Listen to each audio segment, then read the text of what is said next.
Well, howdy friends. I just slammed a couple energy drinks and I am stoked to talk about boosting versus ad buying. If my camera gets in focus, it can't handle the intensity of my beauty today. So, we're going to talk about boosting v ad buying today. What's the difference between them? Why you should be hyped about one over the other? Is it worth going through all of the ridiculous effort that Facebook puts in your way to make a business ad account? So the answer is yeah, probably. So if you don't want to watch the video, just go do it and you'll solve everything. But if you want to know all the rest of the crap, here it is. So when I talk about boosting is on your page. Once you go ahead and post something on Facebook or Instagram, you can go ahead and slap this boost post button right beneath there, that big blue button right there. And when you slap that, the following screen's going to come up. So you're going to go like this. And it's going to go, okay, you want to do it? Well, here's a whole bunch of results, and you can get leads, and you can choose your audience and your spend and choose how you want to pay for it and stuff like that. It's a pretty not bad platform. So it works. Boosting is not inherently a bad system at all, with an asterisk if you have a very simple goal. It's great for something like if you're a mom and pop shop and you just want to get like a message out to a crap load of people in your local area. You've got your graphic and you've got your copy and you're just letting everyone know I got a sale going on or the special offer, I'm donating stuff to charity or I'm doing this or whatever. And your target audience is essentially people with heartbeats and wallets. Then it's great. Boosting's fine. Like you don't have anything to worry about. Go ahead, rock that boost button, kick all the butts, and I hope you have an awesome event.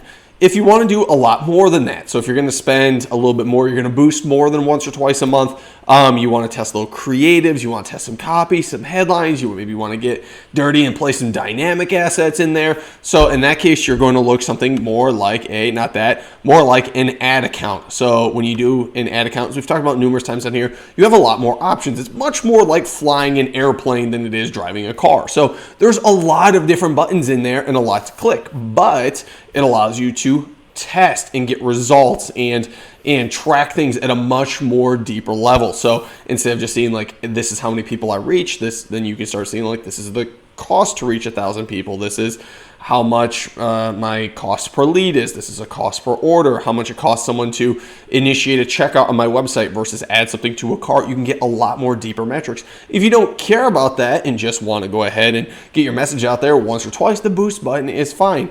Keep in mind that when you do that, you still have to play by the same ad rules. So I do recommend at any point, just before you do a boost button or you do a Facebook ad account, spend a little bit of time diving into the Facebook ad policies. There's a whole page. There's a lot. Some of these you got to wonder how they came across. Stuff like don't sell body parts. Not that you'd intended to, but now Facebook says you definitely can't do it. But go ahead and get yourself familiar with the Facebook ad policy. So regardless of whether you're boosting or if you're ad buying, there are very specific rules. I'm looking at you realtors that you have to follow in regards to getting this content out correctly and getting it through the approval process, which now is taking a little bit longer than normal due to iOS 14.5. So thank your Apple cell phones for that. And there you go. So that's really it. The difference in boosting and ad buying is, one, do you need a crap ton of options? Because if you don't want to test audiences, test creative, test all this, then just boost. It's very simple. If you're going to be boosting more than a couple times a month, maybe go ahead and do the ad account so that you can track it all in one nice area. It's just organized. It's just nice and organized, and it feels good to have things in one spot, right? Also, if you're doing that, it allows you to see what's active and what's not. Facebook does have the ad center on your page or whatever, but it's kind of messy. So. And again, do an ad account if you're going to be spending more than $50 a month in ads. I would go ahead and do the work to do an ad account. You just go to business.facebook.com, follow all the prompts, set up a business manager, and then set up an ad account.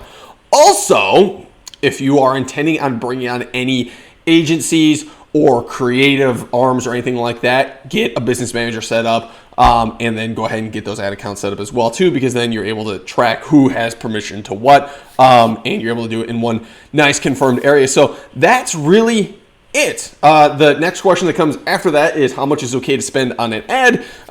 We've talked about this a couple times on these pages, so you can go back and look through some of the other videos. But honestly, if you're going to be spending, like I said, more than $50 a month, then it's worth getting the ad account. How much is it right to spend on an ad? Well, the answer is how many people are you trying to reach. The more fuel you put in the fire, the more people you're going to reach. There is a drop-off point where if I put $2,000 a day into an ad, then $2,500 may not generate me the same return on revenue, or there may be like a decreasing point in there where like I'm hitting, there's just no more people to hit. You get that in some of the smaller towns. I say smaller, like Cedar Lake, where like the population, I think Cedar Lake's population was like 4,000 or something like that.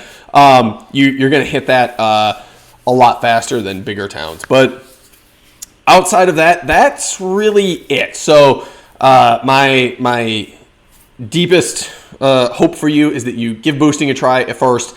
If you're going to spend more than, like I said, $50 a month, go with the ad account. If not, stick with boosting. It's fine. It's a cool platform. And that's it. I hope you guys have an amazing day. Let me know if you want to see more videos like this talking about ads, or if you want to hear more about organic content. And we'll keep kicking all the butts. I am stoked to be of service to you and hope you're smiling, doing it well. Call your mom. She misses you.